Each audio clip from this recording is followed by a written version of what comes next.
আমার স্বামী একটা মেয়ের সাথে প্রেম করে বিয়ে করেছে, এটি কি পরকীয়া নয়? আমার স্বামী বলতেছে আমি বিয়ে করে হালাল করে নিয়েছি। আমার জানার ইচ্ছা তার কি পরকীয়া বা জেনা হয়েছিল কিনা। দেখুন, বিয়ের পর অন্য মেয়ের সাথে বিবাহ বহির্ভূত সম্পর্ক, যেটাকে আপনারা প্রেম বলেন, এই প্রেম নামক 2 নম্বরের সম্পর্ক কেউ যদি করে বিবাহ বহির্ভূত, তাহলে সেক্ষেত্রে সেটা অবশ্যই জেনা, সেটা অবশ্যই পরকীয়া এবং অবশ্যই হারাম। উনি একটা সময় বিয়ে করেছেন, 2-4-6 মাস, 1 বছর বা একটা লম্বা সময় বা সংক্ষিপ্ত সময় যেটাই হোক, তার সাথে অবৈধ সম্পর্ক করে একটা পর্যায়ে উনি বিয়ে করে ফেলেছেন। তাহলে সেক্ষেত্রে তার আগের সব পাপগুলা কি হয়ে যাবে? মাফ। কি বলেন? বিয়ে করে ফেলছে, তো বিয়ে করে ফেলছে, আগেরটা মাফ হয়ে যাবে না? মনে করেন গরু চুরি করে আনলো, গরু চুরি করে এনে তো কোরবানি দিয়ে দেয়, হালাল হয়ে যাবে না?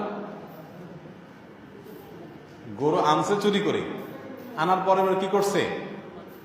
ভালো কাজ করছে, তা আগেরটা কি হালাল হয়ে যাবে? ঠিক একইভাবে অবৈধ সম্পর্ক করে আনছেন, এখন বিয়ে করে ফেলছেন, বলছেন আমি তো হালাল করে ফেলছি, তাহলে আমার আগেরটা তো কাটাকাটি হয়ে যাওয়ার কথা। এরকম কোনো সিস্টেম নাই।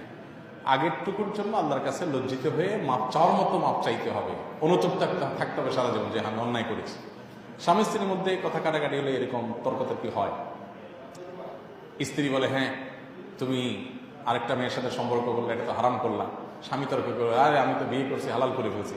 তর্ক না, আপনি অন্যায় করেছেন, স্বীকার করতে হবে। আবার স্ত্রীও সেটা নিয়ে তার অযথা কোসাকুসি করে লাভ নাই, তার পাপের বোঝা সে বহন করবে অযথা। আরব দুনিয়াতে অনেক মানুষ আছে নামাজ কালাম পড়ে না, ফাসেক টাইপের, এখন নিচে পায়জামা প্যান্ট পরে, ধূমপান করে, আইনাই মুখে অনেক হারাম কাজে লিপ্ত, মাগার বইয়ের পর্দার গুরুত্বটা বুঝে। কারণ সে নিজে তো আসামি, বুঝে যে আমি অন্যের মেয়েদের দেখলে কি চিন্তা করি, অথবা আমার বউটা দেখে বাকি মানুষ কি চিন্তা করবে, এটা সে বুঝে না, সে আনা পাবলিক। এই জন্য ইসলামের অন্য কোনো বিধান না মানলে এইটা সে অবশ্যই মানে। আর আমাদের সমাজ উল্টা। অনেক লোক আছে যে নামাজ কালাম পড়ে, মুখে দাঁড়িয়ে আছে, ইসলামের অনেক বিধান সে মানে, কিন্তু মেয়েকে পর্দা করে না, বউকে পর্দা করে না। আল্লাহ আমাদেরকে বোঝার তৌফিক দান।